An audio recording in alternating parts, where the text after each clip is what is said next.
যে মামলা সেটা একটা অন্য তাৎপর্য আছে। প্রথমত মামলাটা করা হয়েছিল যে আবেদনকারীরা তারা বলেছিলেন সুপ্রিম কোর্টে রাষ্ট্রপতি শাসন জারি করা, 370 ধারা উইথড্র করে নেওয়া এবং জম্মু কাশ্মীর লাদাখ দুটি স্টেটে আলাদা করে ভাগ করে দেওয়া, এই সমস্ত বিষয়গুলো অনৈতিক এবং সেই কারণেই তারা সুপ্রিম কোর্টের দ্বারস্থ হয়েছিল। Welcome the judgment of Honorable Supreme Court given by the senior most 5 judges of our highest court, and that is in accordance with law. एक देश में दो विधान नहीं चलेंगे।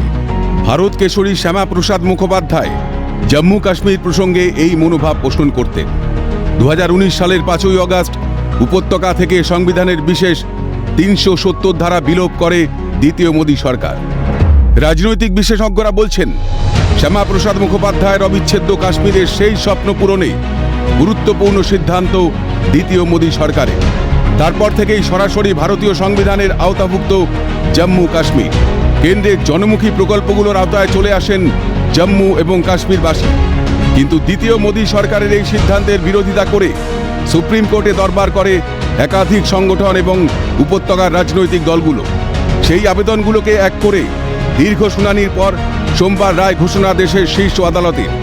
প্রধান বিচারপতি DY চন্দ্রচূড়ের নেতৃত্বাধীন এই বেঞ্চের অন্য সদস্যরা বিচারপতি SK কাউল, বিচারপতি BR গাভাই, বিচারপতি সঞ্জীব খান্না এবং বিচারপতি সূর্যকান্ত। বেঞ্চের প্রতি সদস্যই ঐকমতের ভিত্তিতে জম্মু কাশ্মীর থেকে সংবিধানের বিশেষ 370 ধারা বিলোপের সিদ্ধান্তকে বৈধ ঘোষণা করেছেন। অর্থাৎ 2019 সালের 5ই আগস্ট মোদী সরকার গৃহীত সিদ্ধান্ত সাংবিধানিক, স্পষ্ট মত সুপ্রিম কোর্টের। পাশাপাশি শীর্ষ আদালত দেশের জাতীয় নির্বাচন কমিশনকে নির্দেশ দিয়েছে 30 সেপ্টেম্বর 2024-এর মধ্যে জম্মু কাশ্মীরে ভোট করাতে হবে। এভাবেই রাজ্যের অধিকার ফিরিয়ে দিয়ে অবিলম্বে নির্বাচন করানোর নির্দেশ দেশের শীর্ষ আদালতের। এমনকি লাদাখকে কেন্দ্রশাসিত অঞ্চল হিসেবে রেখে দেওয়ার পক্ষেও সায় দিয়েছে সুপ্রিম কোর্টের সাংবিধানিক বেঞ্চ। अब आज की डेट से 335A और 370 इतिहास हो चुका है। इतिहास तो पहले ही हो गया था जब सरकार ने हटा लिया था, लेकिन कुछ लोग फिर भी उसको जिंदा किए हुए थे कोर्ट के माध्यम से। आज सुप्रीम कोर्ट ने भी अपनी फाइनल मुहर लगा दिया और सबसे बड़ी बात यह कि 5 जजों का एक पक्ष का फैसला है। সোমবার রায়ে শীর্ষ আদালতের সাংবিধানিক বেঞ্চের মত, জম্মু কাশ্মীরের উপরে লাগু থাকা সংবিধানের 370 ধারা অস্থায়ী ব্যবস্থা। 370 ধারা বিলোপের সিদ্ধান্ত গ্রহণের সময় কাশ্মীরের গণপরিষদ বাতিল ছিল, তাই রাষ্ট্রপতির ক্ষমতা বলে সংবিধানের 370 ধারা বাতিলের সিদ্ধান্ত সাংবিধানিক। গোটা প্রক্রিয়া সংবিধান মেনে হয়েছে। সংবিধানের 356 ধারা বলে রাষ্ট্রপতিকে এই অধিকার দেওয়া হয়েছে, মামলাকারীদের স্পষ্ট জানিয়ে দেয় সুপ্রিম কোর্ট। বিধানসভা ভাঙতে কেন্দ্রীয় সরকারের কোনো ভূমিকা নেই, সেক্ষেত্রে রাষ্ট্রপতি একক সিদ্ধান্তে এই সিদ্ধান্ত নিতে পারে। সংবিধানের সেই অধিকার দেওয়া হয়েছে দেশের সাংবিধানিক প্রধানকে। রায়ে উল্লেখ সুপ্রিম কোর্টে। দেশের শীর্ষ আদালতের সাংবিধানিক বেঞ্চ এটাও বলেছে, যখন রাজা হরি সিং জম্মু কাশ্মীরের সঙ্গে ভারতের সংযুক্তি ঘটিয়েছিলেন তখন থেকেই জম্মু কাশ্মীর ভারতের অবিচ্ছেদ্য অংশ। সুতরাং সারা ভারতের সঙ্গে জম্মু কাশ্মীরেও একই আইন লাগু থাকবে। কোন অভিযোগে সুপ্রিম কোর্টে মামলা দায়ের? জম্মু কাশ্মীরের রাষ্ট্রপতি শাসন জারি অবৈধ, 370 ধারা বিলোপ অবৈধ, জম্মু কাশ্মীর আর লাদাখ এই দুই কেন্দ্রশাসিত অঞ্চলে বিভাজন অনৈতিক। ঠিক কি রায় শীর্ষ আদালতের?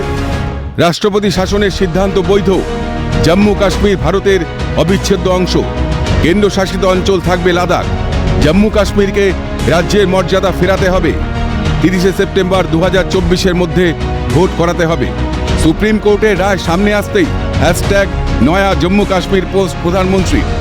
এক্স হ্যান্ডেলে তিনি লেখেন, 5ই আগস্ট 2019-এ ভারতীয় সংসদ ঐতিহাসিক সিদ্ধান্ত নিয়ে জম্মু কাশ্মীর থেকে সংবিধানের 370 ধারা বিলোপ করেছিল।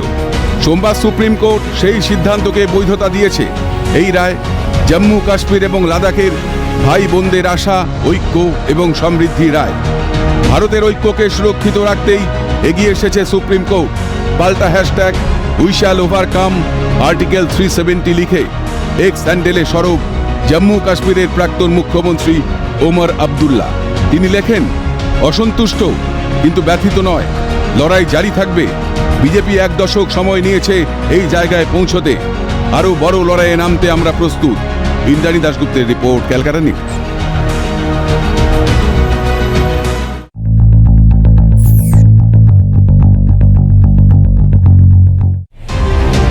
সুপ্রিম কোর্টের রায় ঘোষণার পর থেকেই আঁটো নিরাপত্তা জম্মু কাশ্মীরে। ওমর আবদুল্লাহ সহ ভূস্বর্গের অন্য রাজনৈতিক ব্যক্তিত্বদের অভিযোগ তাদের গৃহবন্দী করেছে প্রশাসন। পাল্টা বিশেষজ্ঞরা বলছেন একটা সময় ৩৭০ ধারা অবলুপ্তির প্রয়োজন ছিল। এই ধারাকে সামনে রেখে গোটা কয়েক পরিবার কাশ্মীরিদের উপর লুটপাটের রাজত্ব চালাচ্ছিল। কাশ্মীরকে নিজেদের জমিদারি ভেবে বসেছিল কিছু অংশ। কাশ্মীরবাসীর হিতে ৩৭০ ধারা অবলুপ্তির প্রয়োজন অনুভব করে মোদী সরকার। তাই এই পদক্ষেপ, এমনটাই জানান প্রাক্তন এনএসজি এবং র কর্তা দীপাঞ্জন চক্রবর্তী। সুপ্রিম কোর্টের রায়কে স্বাগত জানান তিনি।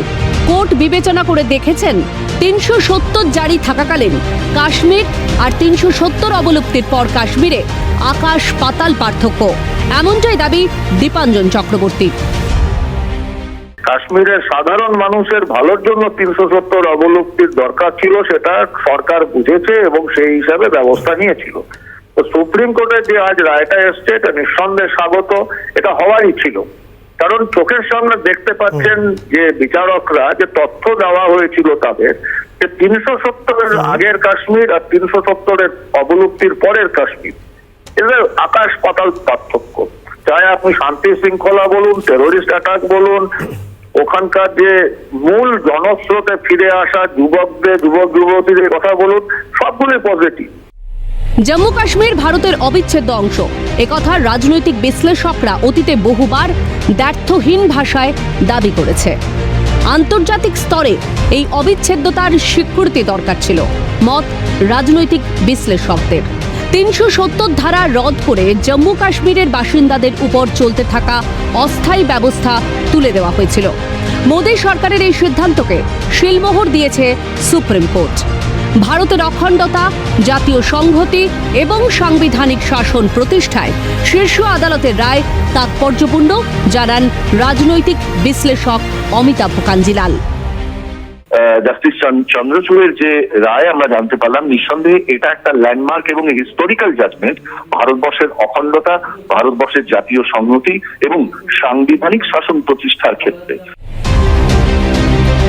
আন্তর্জাতিক সম্পন্ন বিশেষজ্ঞ ইমন কল্যাণ লাহিড়ী বলেছেন, এক দেশে দুটো সংবিধান ব্যবস্থা থাকতে পারে না। সুপ্রিম কোর্টের সিদ্ধান্তকে স্বাগত, আর এই সিদ্ধান্তে জম্মু কাশ্মীরবাসীর আখেরে ভালো হবে। কেন্দ্রীয় প্রকল্পের সুবিধা, সাংবিধানিক অধিকার ব্যবহার করতে পারবেন জম্মু কাশ্মীরের আম আদমি। যে একই দেশ তো দুটো সাংবিধানিক ব্যবস্থা থাকতে পারে না, এবং যেহেতু থাকতে পারে না সেহেতু আইন অনুযায়ী যদি জম্মু কাশ্মীরকে ভারতের অবিচ্ছেদ্য অংশ হিসেবে সরকার ঘোষণা করে থাকে, সেটা নিয়ে নানা সমস্যা থাকতেই পারে। তারা সুপ্রিম কোর্টে গেছিলেন, দ্বারস্থ হয়েছিলেন, এবং সুপ্রিম কোর্ট যখন বলেছে যে ভারতের সাংবিধানিক যে গতি প্রকৃতি এবং সাংবিধানিক যে আমাদের যে অবস্থান, সেখানে জম্মু ও কাশ্মীর ভারতের অবিচ্ছেদ্য অঙ্গ, এটা অত্যন্ত স্বাগত একটি বিষয়, এবং আমার মনে হয় এতে জম্মু কাশ্মীরের মানুষের ভালোই হবে। সুপ্রিম কোর্টের সোমবার রায় প্রসঙ্গে আইনজ্ঞরা বলছেন, যে সময়ে ৩৭০ ধারা লাগু ছিল সেই সময় এই ধারা কার্যকর জরুরি ছিল, কিন্তু এখন প্রেক্ষাপট এবং সময় বদলেছে। তাই জম্মু কাশ্মীরে এখন ৩৭০ ধারা লাগু রাখা অযৌক্তিক। এই রায় জম্মু কাশ্মীরের কোনো আভ্যন্তরীণ সার্বভৌমত্ব থাকলো না, জানান আইনজীবী লোকনাথ চট্টোপাধ্যায়। এবার থেকে জম্মু কাশ্মীর ভারতের সার্বভৌমত্বের সঙ্গে জুড়ে যাবে, দাবি করেন আইনজীবী লোকনাথ চট্টোপাধ্যায়। জম্মু কাশ্মীর যে রাজ্য, তার কোন রকম আলাদা সার্বভৌমত্ব নেই, তার কোন রকম আলাদা ইন্টারনাল সভারেন্টি নেই, এবং এটি একটি ইন্টিগ্রেশন প্রসেসের কালমিনেশন। গুরুত্বপূর্ণ, যেটি ডক্টর শ্যামাপ্রসাদ মুখার্জি শুরু করেছিলেন, যে একই দেশে দো নিশান দো বিধান দো সংবিধান नहीं रहेंगे, সেখানে যে ভারতবর্ষের সঙ্গে অন্তর্গত হওয়ার জন্য সেই যে প্রক্রিয়াটা, সেই প্রক্রিয়াটার কিন্তু একটা শেষ পর্যায়ে পৌঁছলেন। এবার এক নজরে দেখুন কি এই সংবিধানের ৩৭০ ধারা, যা বিশেষ ক্ষমতা দিয়ে রেখেছিল জম্মু কাশ্মীরকে। ৩৭০ ধারা সংবিধানের অন্তর্ভুক্ত হয় ১৯৪৯-এর ১৭ অক্টোবর। এই ধারা বলে, জম্মু কাশ্মীরকে ভারতীয় সংবিধানের আওতা মুক্ত রাখা হয়। স্বশাসিত রাজ্যের তকমা পায় জম্মু কাশ্মীর। ওই রাজ্যকে নিজস্ব সাংবিধানিক খসড়া তৈরির অনুমতি দেওয়া হয়। এই ধারায় বলে, ওই রাজ্যে সংসদের ক্ষমতা সীমিত। ভারত ভুক্তি সহ কোনো কেন্দ্রীয় আইন বলবতে রাজ্যের মত নিলেই চলে, কিন্তু সংসদে পাশ হওয়ার অন্য বিষয়ের রূপায়ণে রাজ্য সরকারের একমত হওয়া আবশ্যক। 1947 সালে ব্রিটিশ ভারত ও পাকিস্তানে বিভাজিত হয়। ভারতীয় সংবিধান আইন কার্যকর হওয়ার সময় থেকেই জম্মু কাশ্মীরের ভারত ভুক্তির বিষয়টি কার্যকর হয়। ভারত ভুক্তির শর্তে জম্মু কাশ্মীরের ক্ষেত্রে ভারতীয় সংসদ প্রতিরক্ষা, বিদেশ ও যোগাযোগ বা পরিকাঠামো এই তিনটি বিষয়ে চূড়ান্ত সিদ্ধান্ত নেওয়ার ব্যাপারে ক্ষমতাধর।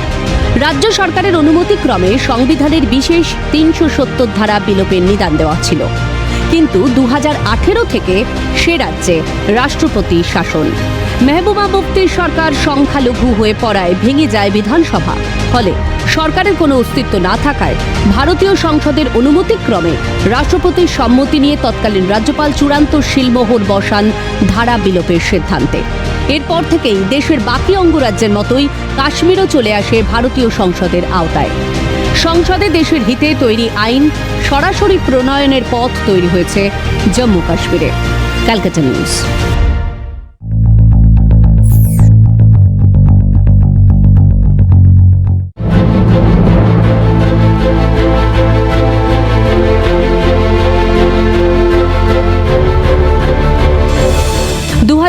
এর 5ই আগস্ট থেকে 11ই ডিসেম্বর 2023, গত 4 বছরে জম্মু কাশ্মীর ব্যাপক পরিবর্তন দেখেছে বলছেন বিশেষজ্ঞরা।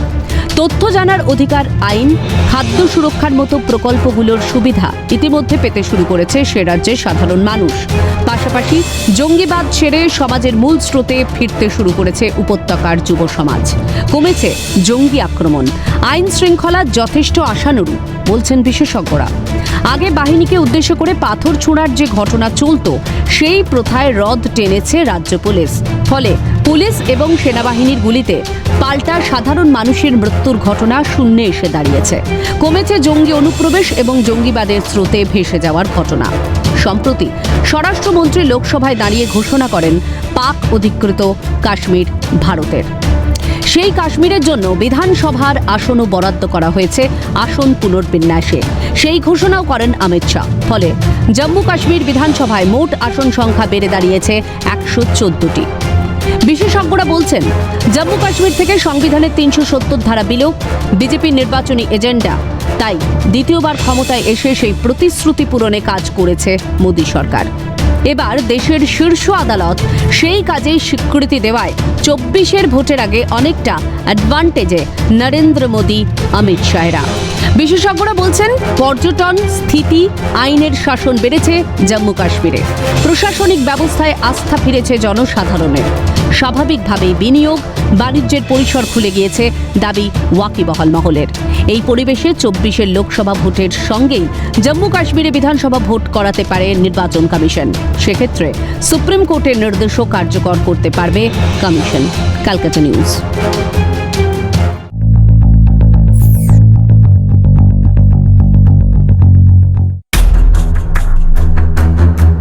রাজ্যে স্বাস্থ্য পরিষেবা নিয়ে প্রতিনিয়ত নানা অভিযোগ সামনে আসে। রেফার সহ বেড না পেয়ে রোগীর মৃত্যু। বারবার কাঠগড়ায় উঠে আসে সরকারি হাসপাতালগুলি। কিন্তু কেন বারংবার এই পরিস্থিতির সম্মুখীন হতে হয় সাধারণ মানুষকে? এই ধরনের সমস্যা নতুন নয়, কিন্তু তার সংশোধনেরও কোনো লক্ষণ নেই এই বঙ্গে। নেতা, মন্ত্রী, প্রভাবশালীদের চিকিৎসার সুবন্দোবস্ত থাকলেও একটা বেডের আশায় চরম ভোগান্তির শিকার হতে হয় রোগীর পরিবার পরিজনকে। আবার এই হাসপাতাল ওই হাসপাতাল ঘুরে মৃত্যুর পথে ঢলে পড়েন বহু রোগী। এই প্রেক্ষাপটে দাঁড়িয়ে রাজ্যের বেহাল স্বাস্থ্য সরব কলকাতা হাইকোর্ট। এই ঘটনার পেছনে চুক্তিভিত্তিক কর্মচারীদের বারবারন্তকেই দায়ী করেছেন কলকাতা হাইকোর্টের প্রধান বিচারপতি টি.এস. শিবাজ্ঞানাম। বিশেষভাবে সক্ষম ব্যক্তিদের ইউডিআইডি কার্ড সংক্রান্ত একটি মামলায় পর্যবেক্ষণ প্রধান বিচারপতি। সরকারি পোর্টাল অচল, বিরক্তি প্রধান বিচারপতি। তিনি বলেন, এ রাজ্যে কেন আলাদা পোর্টাল? কেন্দ্রীয় পোর্টাল থেকে কেন তথ্য নেওয়া হচ্ছে না? মানুষ হয়রানির শিকার মনে করছে আদালত। পর্যবেক্ষণ প্রধান বিচারপতি। এরপরেই প্রধান বিচারপতি চুক্তিভিত্তিক কর্মী নিয়ে সরব হন। বলেন, হাসপাতাল থেকে আদালত সর্বত্র চুক্তিভিত্তিক কর্মী। প্রায় সব বিভাগেই 80% কর্মচারী চুক্তিভিত্তিক। চুক্তিভিত্তিক কর্মচারীদের থেকে কি আশা করবেন? এরা মাসে সামান্য টাকা বেতন পান। নিম্ন বেতনে কর্মীদের পরিষেবা নিম্নমানের হয়, সেই কারণেই সর্বত্র পরিষেবায় গাফিলতি দেখা যাচ্ছে। রাজ্যের স্বাস্থ্য পরিষেবা নিয়ে উদ্বেগ প্রকাশ করে মন্তব্য প্রধান বিচারপতি। কলকাতা হাইকোর্ট সরকারি পরিষেবার অচলাবস্থার জন্য চুক্তিভিত্তিক নিয়োগকেই দায়ী করেছে। বিরোধীদের অভিযোগ, 2011 সালে মমতা বন্দ্যোপাধ্যায় নেতৃত্বাধীন সরকার ক্ষমতায় আসার পর থেকেই কার্যত সরকারি চাকরি বন্ধের মুখে। কিছু ক্ষেত্রে চুক্তিভিত্তিক কর্মী নিয়োগ করেই পরিষেবা সচল রাখার চেষ্টা করেছে সরকার। স্থায়ী পুলিশের পরিবর্তে নিয়োগ হয়েছে সিভিক পুলিশ, এমনকি সিভিক শিক্ষকের প্রস্তাবও শোনা গিয়েছিল রাজ্যের মুখ্যমন্ত্রীর মুখে। যদিও বিতর্কে পড়ে সেই প্রকল্পের বাস্তবায়ন হয়নি, কিন্তু দিনের পর দিন হকের চাকরির দাবিতে চাকরি প্রার্থীরা আন্দোলন অবস্থান করলেও এখনো অধরাই নিয়োগের ক্ষেত্রে সরকারি উদাসীনতাকেই দায়ী করত বিরোধীরা। এই পরিস্থিতিতে প্রধান বিচারপতির এই পর্যবেক্ষণ সেই অভিযোগকেই প্রকট করল, তা বলাই বাহুল্য। অভিরূপ হাজরার রিপোর্ট, ক্যালকাটা নিউজ।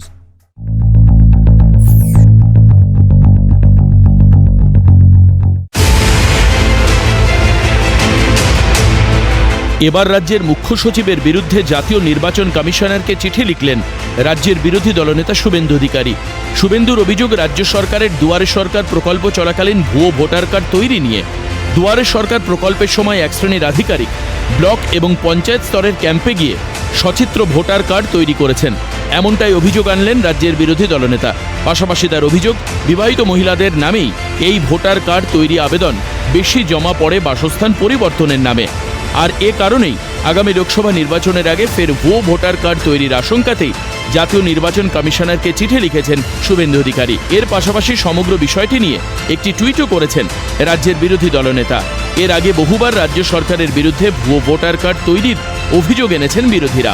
ফের আগামী লোকসভায় নির্বাচনের আগে ভুয়ো ভোটার কার্ড তৈরি আশঙ্কায় এমন পদক্ষেপ বিরোধীদের। প্রীতিশ বন্দ্যোপাধ্যায়ের রিপোর্ট, ক্যালকাটা নিউজ।